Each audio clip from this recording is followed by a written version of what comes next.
Նա Աստծո քարտուղարն էր երկրի վրա, մի ողջ ազգի հոգևոր տերը, անկախ Հայաստանի Հանրապետության առաջին քաղաքացին և ազգային հերոսը։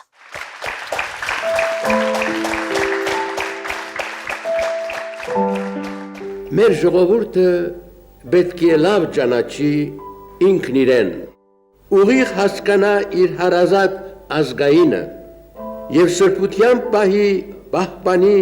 ամբողջ ու անարատ ու աննվազ այն ինչ ստեղծվել և հորինվել է թարերի ընթացքում մինչև մեր օրերը։ Մեկ ազգություն ենք, մեկ և անբաժան իբրև եկեղեցի, մեկ կրոնական քրիստոնեական հավատքով, մեկ առաքելական սուրբ եկեղեցիով, մեկ ազգային մշակույթով, մեկ մայր հայրենիքով։ Ահա մեր հավատամքը։ Մեր բոլորիս նպատակը պետք է լինի ոչ թե ծախողեցնել, այլ հաջողությամբ պսակել արդարությունը։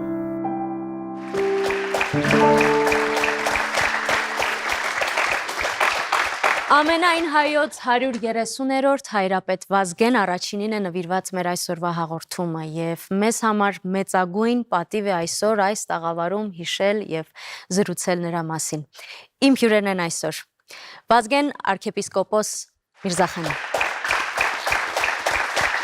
Կարեն Մաթևոսյան, Ժոզեֆ Ավետիսյան, Ավիկ Իսահակյան, Աստված օգնական սրբազան հայր։ Աստված պահապան։ Ես կուզեի, որպեսզի մտովի հետ ճամփորդեիք և հիշեիք ձեր առաջին հանդիպումը Վազգեն Առաջինի հետ։ Շնորհակալություն նախ Աստված օրհնի ձեզ, որ նման նախաձեռնությամբ եք հանդես եկել, որովհետև Վազգեն վեհափառը մեր ազգի, մեր ժողովրդի և մեր եկեղեցու մեջ կա և մնում է և ամեն անգամ նայելով նրա պատկերին երկնքից նրա պատգամներն եմ զգում, այնպես ինչպես որ այսօր ինքը ասում էր միասնություն և սեր մեր ազգի մեջ։ Առաջին հանդիպումը 1982 թվականին էր, երբ ընդունվել էի ճեմարան և նոր ընդունված ճեմարանականներին անպայման ուղեկցում էին վեհարան Վազգեն վեհափառի հետ առաջին ծանոթությանը։ Եվ մեր ընտանիքում դա իրադարձություն էր, որովհետև Վազգեն վեհափառին մենք միայն գալիս էինք Էջմիածին, հեռվից էինք տեսնում, բայց առիթ էր ստեղծվել իր օրհնությունը ստանալ և անմիջական հաղորդակցություն ունենալ։ Շատ անմիջական էր, երբ ազգանունս լսեց, ասեց, որ Միրզան քիչ էր, խանն էլ ավելացրել եք, և իմանալով, որ մենք պարսկահայ ենք, հետաքրքիր էր, ասեց, որ պարսկահայերը լավ հայեր են, այդպեսի զգացողություն ուներ, որտեղ 1956 թվականից հետո, երբ Իրանի Թեհրանի թեմը առանձնացվել էր Էջմիածնից, միակ թեմն էր, որ ամենայն հայոց կաթողիկոսին հիշում էին պատարագի ժամանակ։ Ուստի ինքը շատ երախտապարտ ժողովուրդ էր տեսնում պարսկահայությանը։ Այնպես որ այդ տպավորությունը մնացել է մինչև այսօր ինձ հետ և կապրի մինչև կյանքիս վերջը։ Կարեն Մաթևոսյան։ Հանդիպումը վեհափառ հայրապետի հետ, Վազգեն Առաջինի հետ տեղի ունեցել առաջին 1985 թվականին, երբ որ ես հանգամանքների բերումով հրավիրվել էի ճեմարանում հայ ժողովրդի պատմություն դասավանդելու և երկու այսպես փորձություն անցա։ Առաջինը դա հենց հաջորդ տարվա փետրվարին Վարդանանց տոնի առիթով վեհարանում կազմակերպվող հանդիսության ժամանակ բանախոսությունն էր Վարդանանց պատերազմի թեմայով, որ այդպես շատ ոգեշնչված տեքստ էր ստացվել և ինձ ասացին, որ վեհափառ հայրապետը հավանել է ձեր խոսքը և դրանից որոշ ժամանակ հետո ինձ կանչեց իր մոտ, հարց ու փորձ արեց ճեմարանում ինչպես են դասեր ընթանում և այլն և հանձնարարեց, որ առաջին հանրապետության շրջանի պատմությունը մի նոր տեքստով ներկայացնեմ, որովհետև ինձ հարցրեց, թե ինչ դասագրքով եք անցնում, ես ասացի, որ բուհական դասագրքով, ասեց, այո, ես գիտեմ, բայց այնտեղ շատ պակաս բաներ կան, եւ ինձ հանձնարարեց առանձին տեքստ պատրաստել, որը նույնպես արեցի եւ ինքը հավանեց եւ ասեց, որ սրանով դասավանդում արեք, որովհետեւ գիտեք, խորհրդային շրջաներ, այն շրջանում առաջին հանրապետության մասին տեքստը միայն քննադատություններ, ուրիշ բան չկար։ Խմբագրումներ կային։ Այո, շատ այդպես միակողմանի տենդենցիոզ բաներ եւ ինքը ես շատ դժվարությամբ իհարկե նյութեր գտա, որովհետեւ այդ ժամանակ դա էլ էր դժվար, բայց դա ինքը շատ բարձր գնահատեց եւ անգամ իմացա, որ քսերոքսով բազմացնել էր տվել այդ տեքստը եւ միաբաններին նույնպես բաժանել էր, ասել էր, որ մեր պատմության նոր դասախոսը այս տեքստը պատրաստել է, դուք էլ կարդացեք, ծանոթացեք։ Իսկ դրանից հետո արդեն դասախոսների հավաքների ժամանակ ենք միշտ հանդիպել եւ պես շատ ջերմ էր իր վերաբերմունքը իմ նկատմամբ, ես հիմա այսպես որ հետադարձ հայացքով նայում եմ, ուղիղ 50 տարով ինձնից մեծ էր։ Փաստորեն մեր առաջի հանդիպման ժամանակ ես 27 տարեկան էի, ինքը 77։ Ինքը ընդհանրապես մեծ խարիզմա ունեցող եւ պատկառանք ներշնչող մի մարդ էր։ Պարոն Ավետիսյան։ Էջմիածնում իմ ներկայությունը պատահական է եղել, որովհետև մի օր մեր թաղում հանդիպեցի իմ ընկերներից մեկին, Խաչիկ Աբրահամյան, եւ զրույցի պահին, քանի որ ես արդեն ավարտում էի 10-րդը, պիտի միջնակարգ ավարտեի եւ մեկ ճանապարհ պիտի գնայի եւ Աբական այսպես որոշելու համար ընկերս ցանկություն ուներ եւ ասաց ինձ, որ լավ կլինի, որ որոշես ինձ հետևել եւ հոգեվոր դպրոց գալ։ Իհարկե ես պատկերացում չունեի շատ դրա այդ երևույթին եւ որոշեցի գալ մայիսյան օրեր եւ մինչ ընդունվելը ուզեցի գնալ Էջմիածին եւ այնպես եղավ, որ սպորտային օրեր իրենց համար ես էլ այդ սպորտին մասնակցեցի, վարդապետները գային, Անտապյանը, Սարգիսը, Սարգսյանը, Եղիշես եւ մասնակցեցի այդ խաղին։ Իհարկե ավելի ակտիվ էի, քան իրենք, որտեղ ես ֆուտբոլիստ էի, Սպարտակի ուրեմն երիտասարդական կազմում էի, արդեն 18 տարեկան էի, եւ պիտի շարունակեի։ Եկա մասնակցեցի քննության, անցա քննությունից, եւ մի պայման կար, որ քննությունը բավարար չէր, պետք է այցելել կաթողիկոսին, ուրեմն ճեմարանի տեսուչի հետ միասին այնտեղ եւ զրույց վարեր կաթողիկոսը, համաձայնություն տալ, որպեսզի ընդունվեիր։ Ասացի, ինչ պիտի ասեմ, Խաչիկ, ես վեապարին, ինչ կարգ է, ասաց, դե մի բան պիտի ասես, ասի, օրինակ ինչ պիտի ասեմ, ասում ես սովորություն կա այս երեխաները, որ գնացել են ընդունվելու, ասել են մայրս, այսը ուխտել է, որ իր զավակը կգնա եկեղեցի, կսովորի, կլինի հոգևորական, այդ ուխտը կատարելու համար եկել է։ Բայց ես ասեցի, այդպիսի ուխտ չեմ կատարել, եթե ես հիմա ասեմ, որ ես այսպիսի բան սուտ խոսած պիտի լինեմ, բայց չեմ ուզի սուտ խոսել։ Դե ասես մի բան կասես այդ դեպքում։ Վեապարը իհարկե առաջին հարցումը գար, որտեղացի ես։ Ասեցի Բեյրութի ծնունդ եմ եւ եկել եմ ընկերոջս առաջարկությամբ, Խաչիկի Աբրահամյանի առաջարկությամբ եկել եմ ճեմարան ընդունվելու, քննությունը տվել եմ վեապար, այդպես էլ ասաց վեապարը, ինքասկասս վեապար։ Եվ բայց ասացի, որ նաև եթե նաև սպորտսմեն եմ ասացի, ինձ համար կրթությունն է պետք, որոշեցի գալ։ Եվ սա է իմ առաջարկությունս, ես ոչ մի առաջարկությամբ չեմ, բարձրապես Խաչիկի առաջարկությամբ եկել եմ։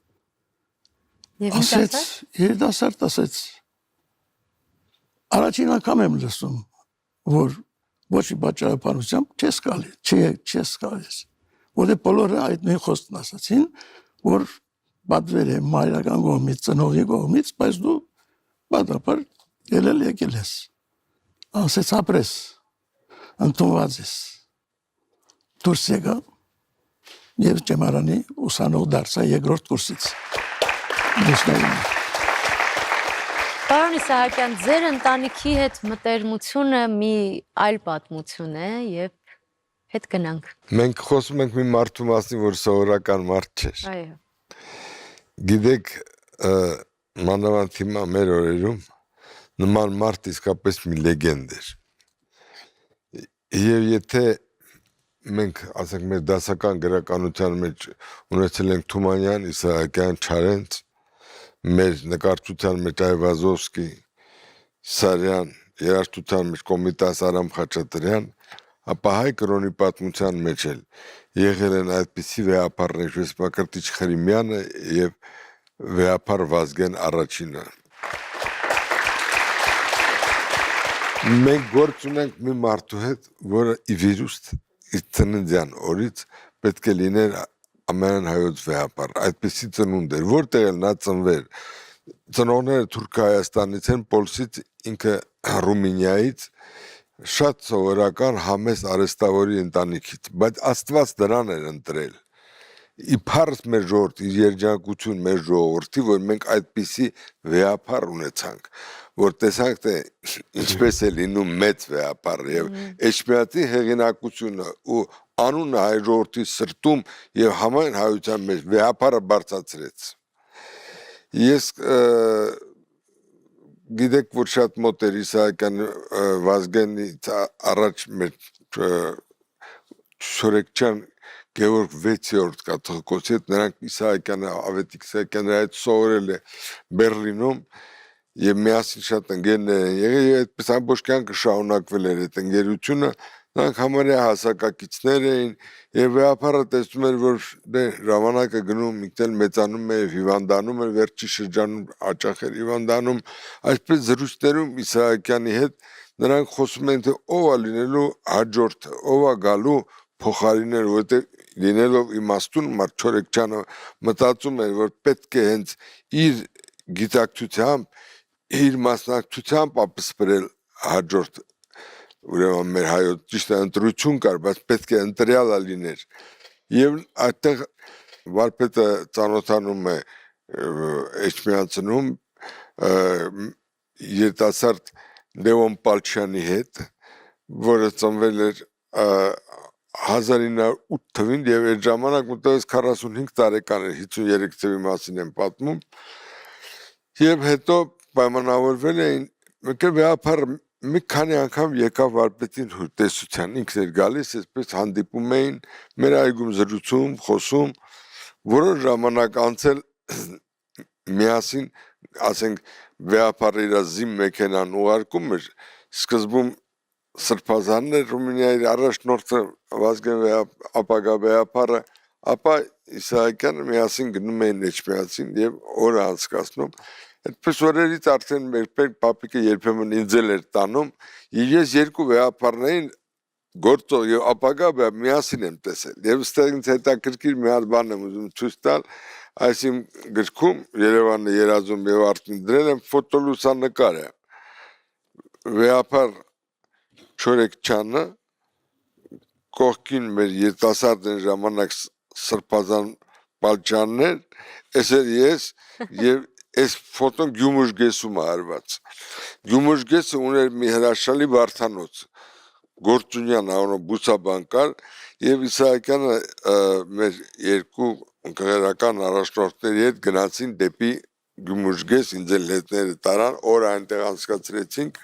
եւ ընդհանրապես սիրում էին նրանք միասին զբոսնել Հայաստանով եւ մանավանդ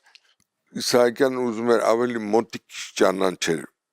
Եվ ճանաչեց, եւ սիրեց, եւ վեհապարին ասեց քո ընտրությունը ճիշտ է, ես էլ եմ միանում քո ընտրությանը, սա հազվագյուտ մի երիտասարդ է, շատ հայրենասեր եւ լուսավոր մարդ։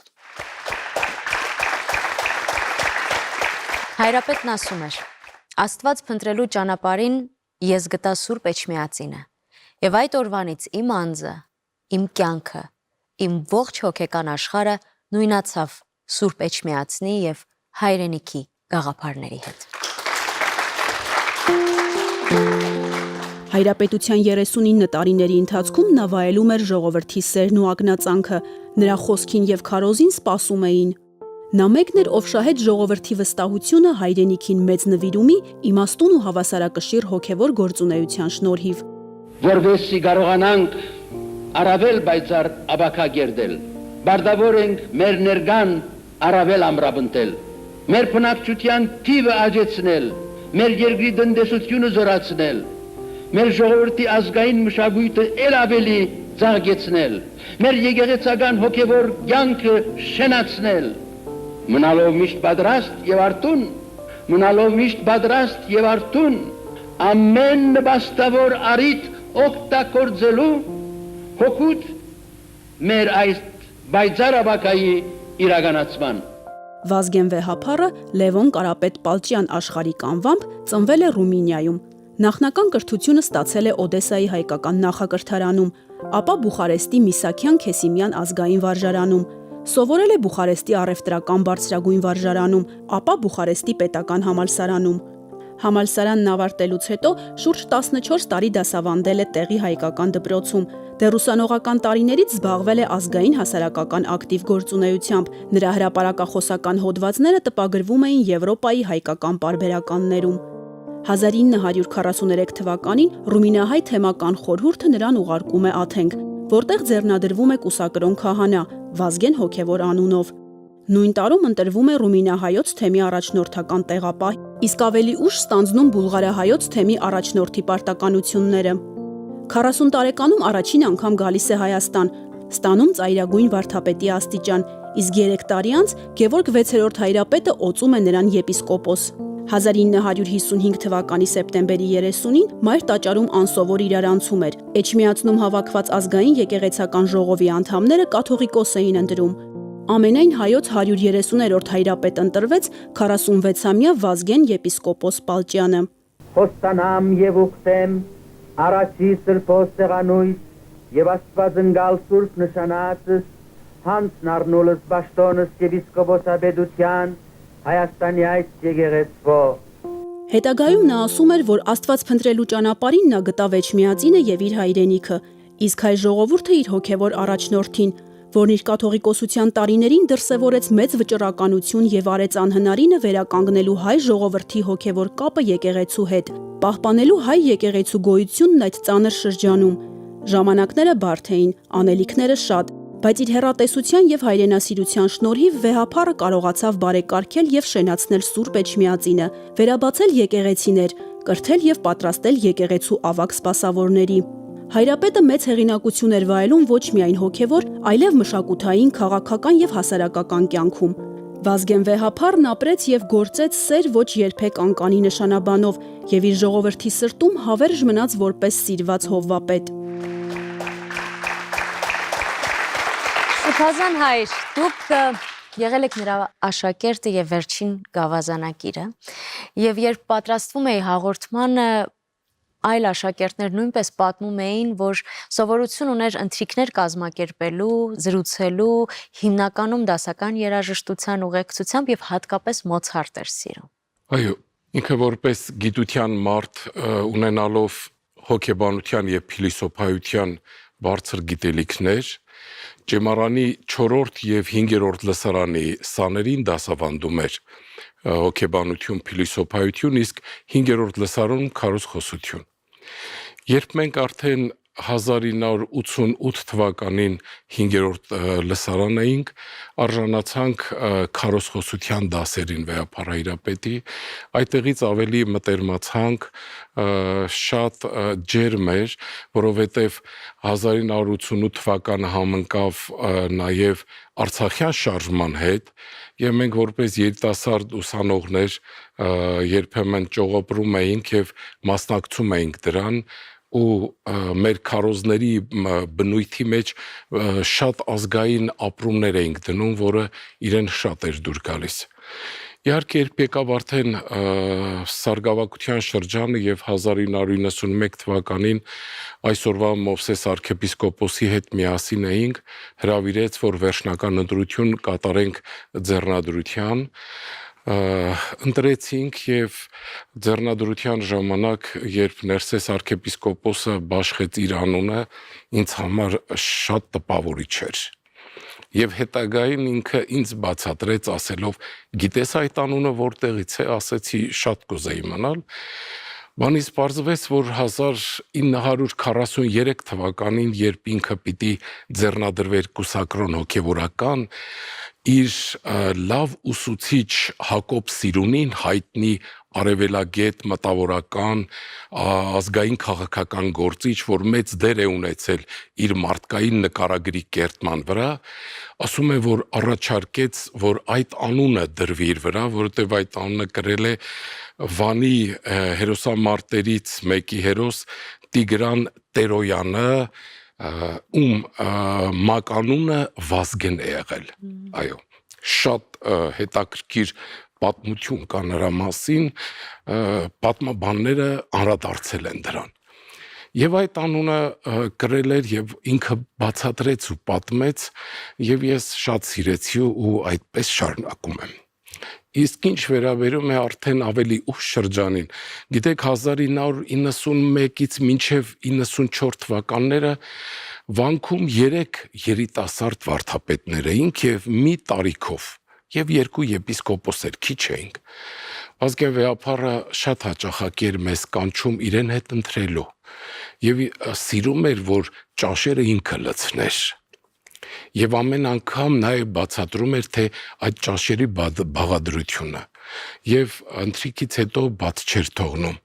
անպայմանորեն մեզ ուղեկցում էր իր հանգստի սենյակ, որտեղ տարբեր օպերաներ էինք դիտում, տարբեր գրականության մասին էր խոսում եւ ամեն երեկո, երբ դուրս էինք գալիս իր սենյակից, շատ հարստացած էինք եւ հոգեպես եւ մարդկայինորեն վայելելով նաեւ իր բարի շունչը եւ իր մարդկային նկարագիրը։ Պարոն Իսահակյան, այդ աստվածամերժ ժամանակաշրջանում նա եւ այն շրջանում, երբ եկեղեցիները քանդվում էին, նրա օրոք եկեղեցիները վերակառուցվում էին։ Նա կարողացավ բարձրացնել Մայրաթորի հեղինակությունը, նորոգվեց Մայր տաճարը, եկեղեցիներ եւ Հայաստանում եւ Հայաստանից դուրս։ Կուզեի սրա մասին խոսենք։ Այս դրա մեջ է նրա իմաստությունը։ Վեհապարը զգաց նա լինելով բարձր հոգևորական, բայց շատ նաև լավ գիտեր իրականությունը։ Արդեն Ռումինիայից որ եկա, Ռումինիայի պատերազմից հետո մոտավորապես 8-9 տարի ինքը առնչվել էր սովետական իրականության հետ, նորություն չէր, ինքը ծանոթ էր։ Եվ խորհրդային Հայաստանում ինքը մի բան հասկացավ, որ եթե ուզում ես, որ եկեղեցին շարունակի իր գործը, որ եկեղեցին չճնշվի, որ կարողանաս փրկայությունը կապ պահպանել մայր եկեղեցու հետ, դու պետք է լեզու գտնես այս իշխանությունների հետ, ոչ թե նստես մի խուցում, անիծես իշխանությունները, անիծես սովետը, դրանից ոչ մի օգուտ չէր լինի, միայն վնաս կլներ։ Եվ նա իմաստուն կերպով լինելով բարձր եկեղեցական նաև շատ մեծ դիվանագետ պատմաբան էր ինքը, իզուր չէր սովորել փիլիսոփայական ֆակուլտետում, եւ ինքը կարողացավ ի օգուտ մայր տաճարի, Էջմիածնի տաճարի այնպիսի քայլեր անել, որոնք նպաստավոր էին նաև մեր երկրի զարգացմանը եւ չէր գնում ընդդիմադրության, այլ ընդհակառակ զարգացման եւ բարգեւաճման միասին այսպես գնում էին եւ պետք է ասեմ, որ նրա բախտը բերել էր արդեն չկար Ստալինը։ Որովհետեւ Ստալինի ժամանակ այդ եւ գաղափարախոսությունը եւ սիստեմը այնպեսին էր, որ ինչ է լինել եկեղեցուն պետք է ճնշեին։ Եվ հիմա մի ինչ որ ժամանակ էր Խրուշչովի ժամանակը դա ռուսերեն կոչվում է օտտեպ։ Եվ այդ ժամանակ ձնհալ էր, չէ՞, ասենք վեհապարը կարողացավ լեզու գտնել այդպիսի բարդ մի բան է, ինչպիսի Կենտկոմն էր։ Եվ Կենտկոմը հասկացավ, որ սա ազնիվ ու հայրենասեր մարդ է,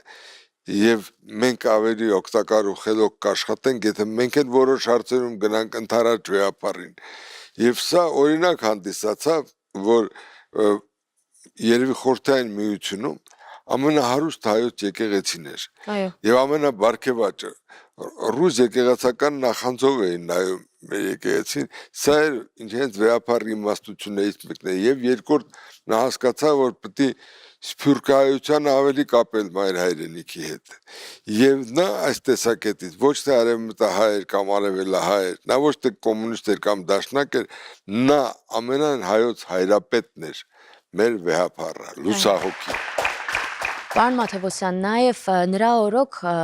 իր հորդորով բազմաթիվ հայ բարերարներ աճուրներից գնել են մեր մատյանները ձեռագրեր ու վերադարձրել են Մատենադարանին եւ ինքն էլ անձամբ վերադարձրել է նաև Վեհամոր ավետարանը։ Ինքը կարողացավ նաև զարգացնել բարերարության ինստիտուտը առհասարակ։ Այո, անկասկած, ոչ միայն ձեռագրերի հետ կապված, այլ ընդհանրապես եկեղեցաշինություն, բարեկարգություն, մայրաթոռի քանզատան կառուցումը, վանատան եւ այլն, հսկայական վանքերում խորվիրապ, գեղարդ եւ այլն, հսկայական ուրեմն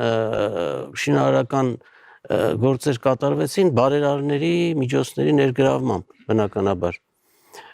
Իսկ ինչ վերաբերում է ձեռագրերին, այո, ես պիտի ասեմ, որ Վազգեն վեհապարը շատ այսպես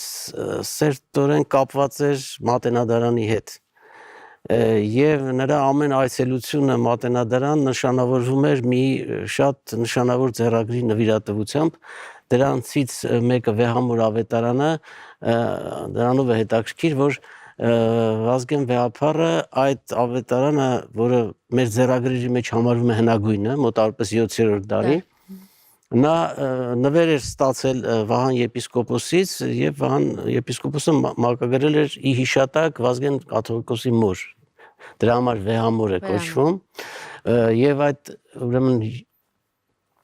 1975 թվականի հունվարի 1-ին այդ ձեռագիրը ստացել էր, իսկ ամռանը նա այդ ձեռագիրը բերեց եւ ընծայեց Մատենադարանին։ Եւ քանի որ դա Մատենադարանի ուրեմն ամենահին ձեռագիրն է, ինչպես գիտեք, որ Հայաստանի Հանրապետության նախագահներն էլ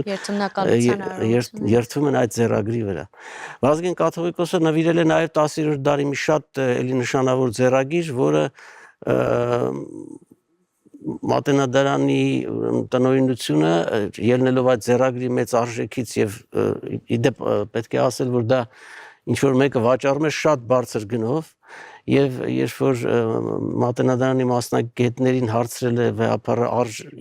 ինչ է կարծում արժի այս ձեռագիրը գնել, ասել են այո, դա անգին է, պետք է ամեն ինչ անել, որ Հայաստանից չգնա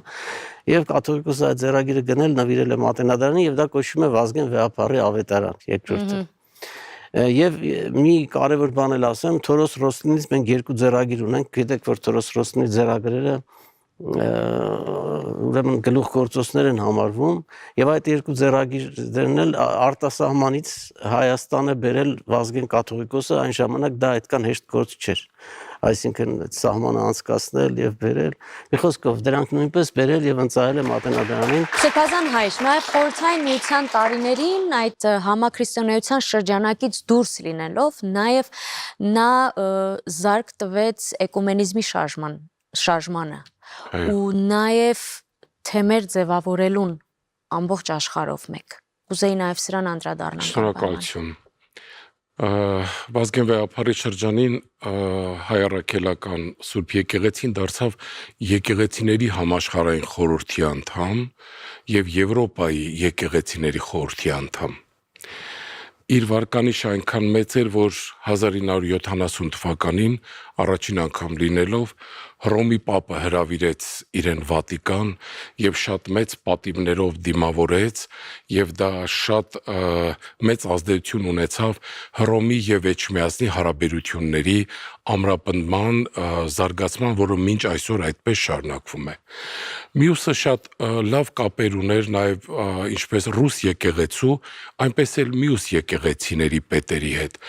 Օրինակ, ես 17 տարի լինելով Վրաստանի հայոց թեմի առաջնորդը, մշտապես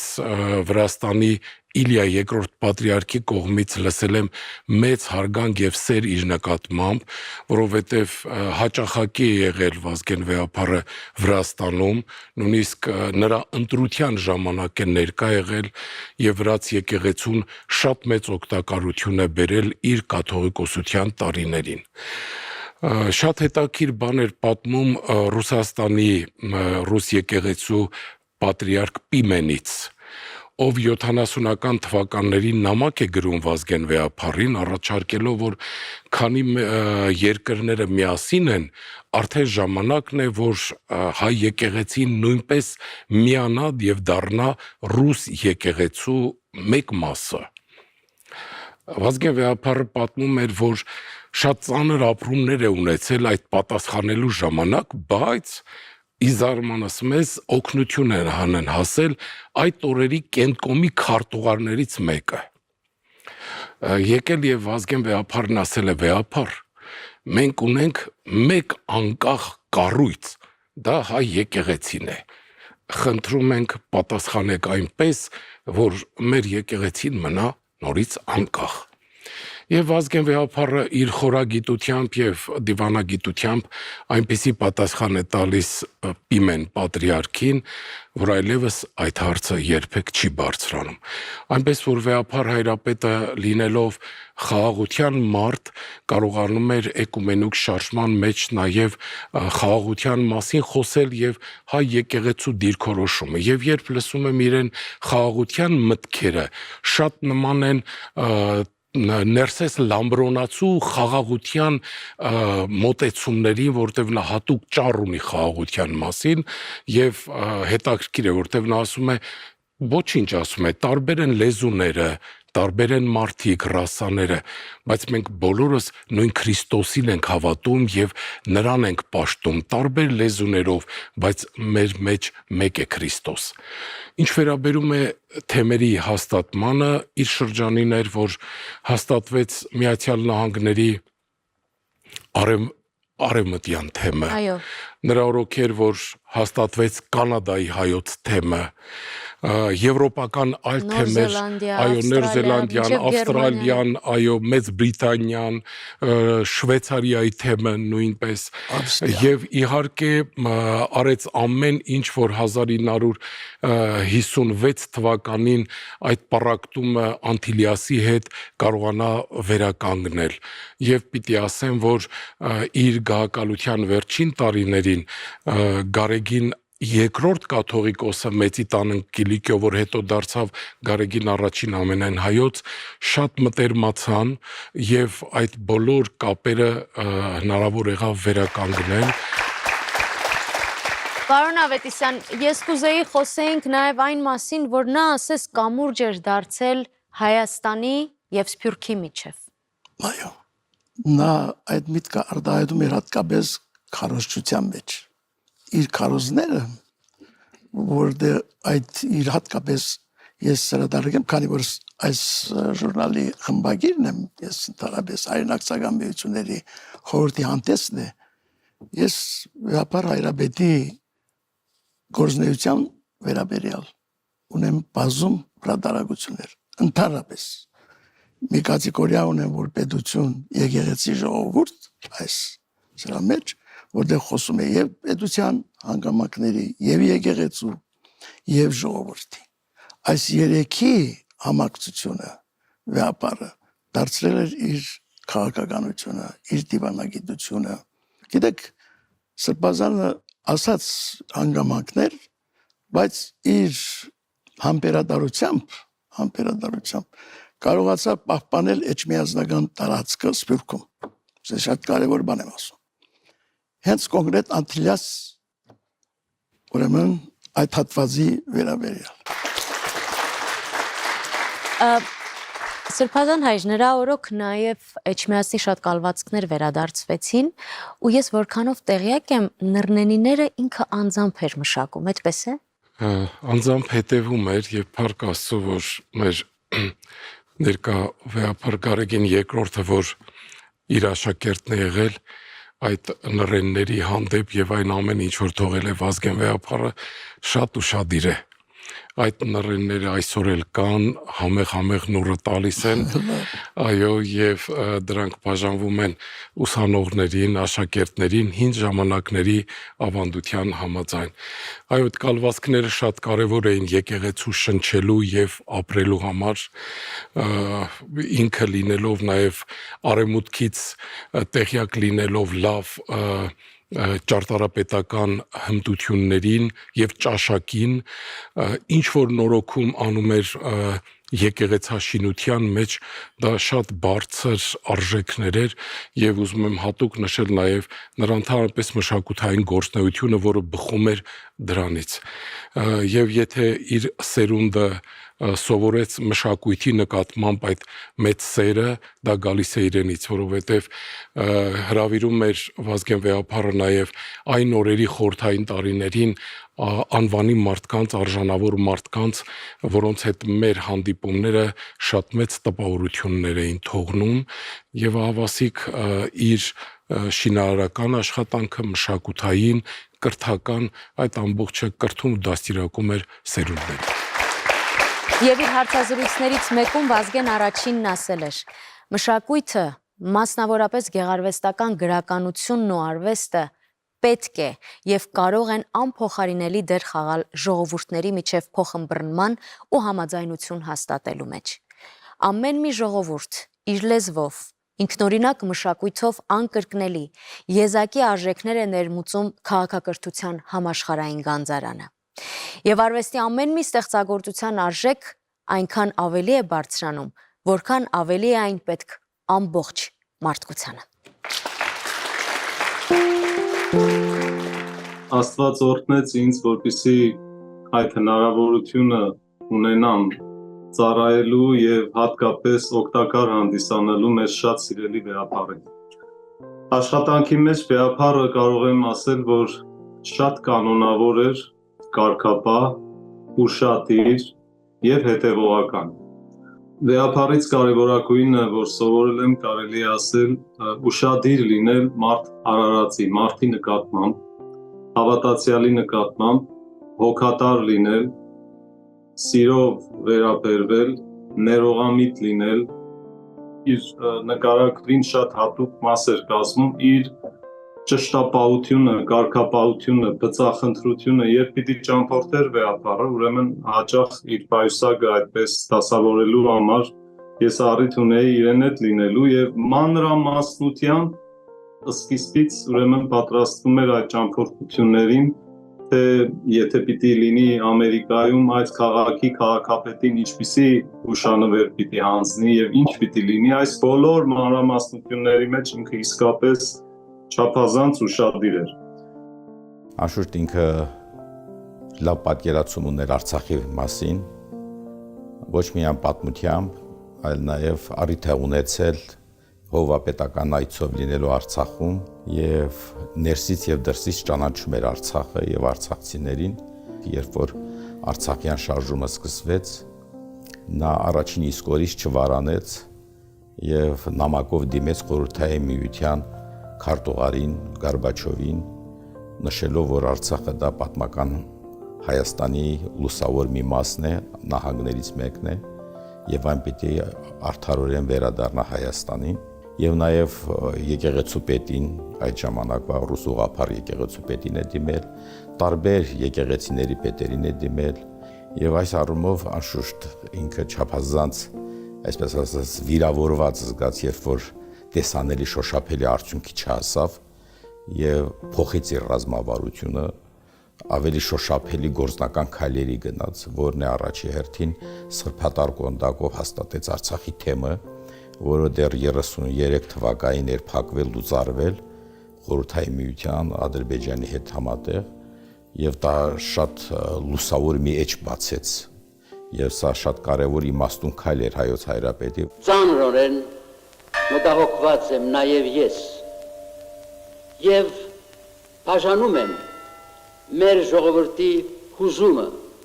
Բարեսեր հայր եմ ասում, որովհետև իմ քարտուղարության տարիներին քանի իր ընդունելություններն էի կազմակերպում, այդ տարիներին հիշում եմ, որ բազմազավակ մայր էր եկել, երբ դուրս եկա տեսնելու վեհարանի այդ ընդունելության դարպասի առջև, հավանաբար 7-8 երեխաներ կային եւ Պահակը ինձ ասեց, որ այս կինը այստեղ է ուզում է վեհապարին հանդիպել, որովհետև մի օր վեհապարը միտեղ արտասանել է, որ պետք է շատ երեխաներ ունենակ հայրենիքի համար, մեր ժողովուրդը պետք է աճի, բազմանա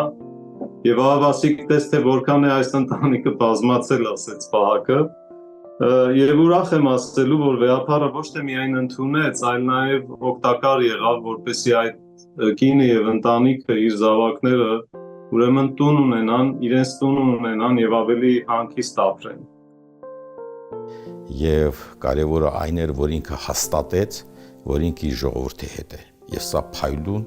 քայլ էր իր կողմից արված, որ նշանավորվեց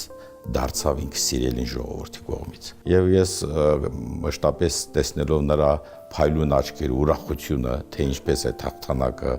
ձևավորվեց եւ ինչքան ինքը մաս է բաժին ունի դրա մեջ եւ նաեւ ինքը հորդորեց բոլոր սփյուռքի մեր թեմերին, որ այդ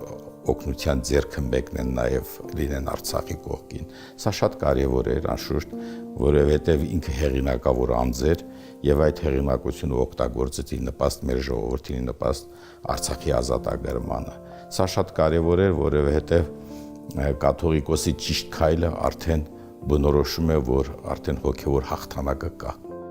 Վեհապարը երբեք ոչ ինձ համար եւ ոչ մեր ժողովրդի համար չի կարելի համարել, որ չի ապրում, ողջ չէ, որովհետև ինքը իր այդ մեծ սիրով, հայրական կուրկուրանքով ապրում է ոչ թե միայն իմ, ես վստահ եմ նաև շատ շատերի սրտում։ Մարդիկ կարող են լինել ողջ եւ ոչ այդպես ապրել մարդկանց սրտում, որքան վեհապարը իր կենդանության եւ իր նույնիսկ մահից հետո։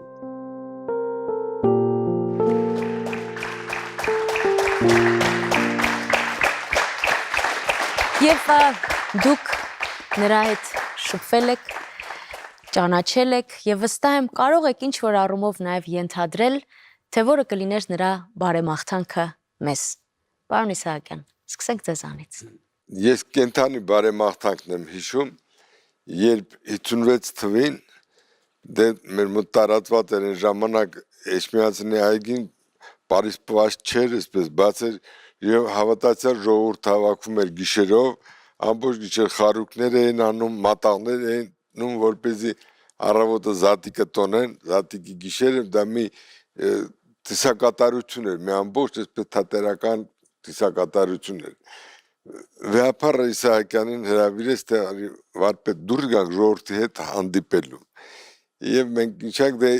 ես կլինեի ժամանակ 12 տարեկան ինձ էլ հետները վերցրեցին Վահան Կոստանյանն էր եւ եկեղեցական 5-6 հոգով այդպես իջանք դուրս ենք այդ մոտենում ենք հավատացյալ ժողովրդին նրանք նստած խարույկների շուրջը բոլորը այնպես ուրախացան բոլորը իրար անցան ժողովրդից հավաքվել Ժողովուրդը համբուրում էր վեհապարի կամ վարպետի ձեռքը վեհապարի փեշն էին համբուրում եւ վեհապարը մի տեսակ այսպես կարծես իր զավակների հետ իր թոռների հետ այսպես շրջապատված ոգևորված շատ օրհնում էին ապագա մատաղները օրհնում էին գնում եւ ինչ էր նա ասում ժողովրդին նա ասում էր որ առաջին խոսքը այդ խաղաղության մասին էր խաղաղություն եւ հայ մնալը որովհետեւ այդ շրջանն էր, որ երբ որ գաղափարախոսությունը հայ մնալը, հայ պատմությունը, հայ եկեղեցին դիտում էր իբրև ազգայնական ինչ-որ բան եւ վեհապարը կարողացել էր իր իմաստությամբ, իր խելքով, իր տաղանդով կապել ժողովուրդը եւ էջմիածիների հետ այնպես, որ կարծես ժողովուրդը սկսել էր հասկանալ, որ իսկական հայրենիքը դա էջմիածինն է, որ իսկական կուսակցությունը, որին դու պետք է հավատաս, դրա համար գնաս, եթե պետք է կյանքդ էլ զոհես, էլի դա մեր հայոց հավատն է, մեր քրիստոնեությունն է իսկական կուսակցությունը, որը 91-92 թվականներին իրապես հաղթեց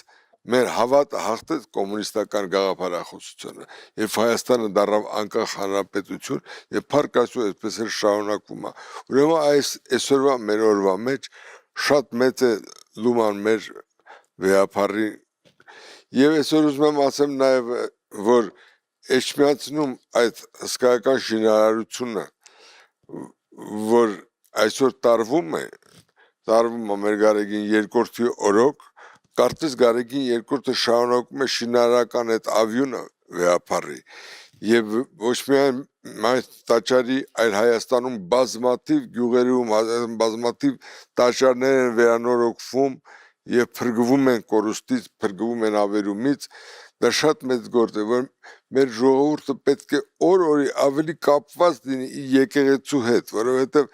վեհապարը ինչ է վեհապարի լույսը նա է որպեսզի ժողովուրդը ավելի հավատացյալ լինի հավատարիմ մնա իր բանին եւ արդյոք դա հավատարմությունը չէր հավատացյալությունը չէր որ եւ առաջին պատերազմին Ղարաբաղյան եւ երկրորդ մանավանդ պատերազմին երբ 4000 երիտասարդ ջահելություն գնաց կյանքը նվիրեց հանուն ինչի հանուն հայ մնալու հանուն հայրենիքի հանուն հայ եկեղեցու հանուն Քրիստոսի գաղափարների այդ ինչ է նշանակում ազգային հովիվ եւ այդ մենք զավակներն ենք թորներն ենք վեհապար Վազգեն առաջինի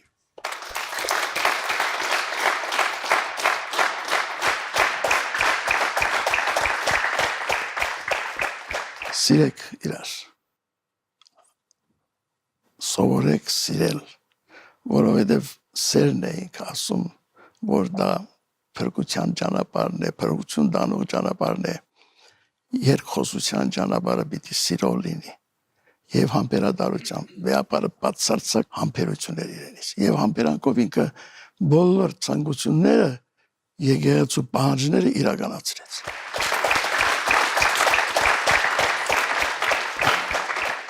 Ես փորձեմ կարճ ասել, ուրեմն կարծում եմ, որ այս օրերի համար Վազգեն վեհապարի պատգամը կլիներ մեր ժողովրդին լինել միասնական, նվիրված լինել Մայրաթոր Սուրբ Էջմիածնին, հայրենիքի շահը վեր դասել ամեն ինչից եւ իհարկե հույս, հավատ եւ սեր։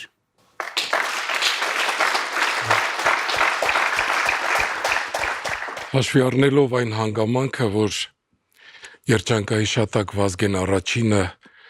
92-94 թվականների ամենածանր ու դժվարին տարիներին պատերազմական եւ սոցիալական կիսեց մեր ժողովրդի ապրելակերպը, ցավը, վիշտը եւ այդ սառը ձմեռներին վեհարանը չտաքացրեց, ապրեց այնպես, ինչպես որ իր ժողովուրդը եւ ցանկանում եմ փոխանցել այդ օրերի իր խոսքերից մեկը, որ ասում էր Ջիվանու խոսքերով, թե այս ամբողջը ձմռան նման գուգա ու կերթա։